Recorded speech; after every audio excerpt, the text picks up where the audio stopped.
구형 브라운관 TV에서 흘러나오는 형형색색의 영상에 관람객들의 시선이 머뭅니다. 예측할 수 없는 빛과 문양이 빠르게 교차하며 화면은 끊임없이 새로운 장면을 만들어냅니다. 20세기를 대표하는 세계적인 비디오 아티스트 백남준 작가의 작품입니다. 한일 현대미술교류 80년을 되돌아보는 이번 전시회는 한일 작가 50여 명의 작품 약 160점이 선보였습니다.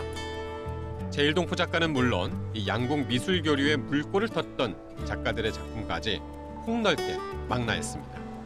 歴史的に日本と韓国が美術を通してそんな深い交流があったっていうのを知らなかったので、それは非常に歴史の中で重要なことだったんだなということを知りました。 제1조선인의 귀향 사업처럼 잊힌 역사의 흔적을 담은 작품도 눈에 띕니다. 남편을 따라 북한으로 향했다. 끝내 돌아오지 못한 일본 여성들의 애환을 조명한 작업입니다.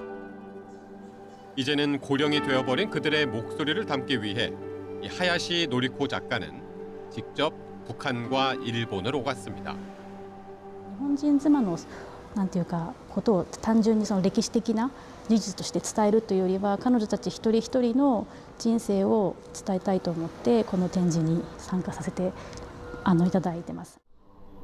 이번 전시는 3년에 걸친 한일 양측의 공동 연구와 준비 끝에 빛을 보게 돼 의미를 더합니다.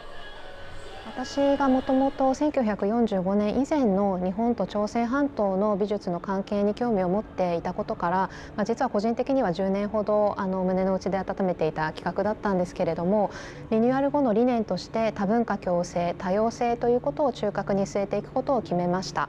そのテーマにも合致する展覧会としてこの展覧会を企画提案しまして、国立現代美術館と一緒に今回実現することが叶ったわけです。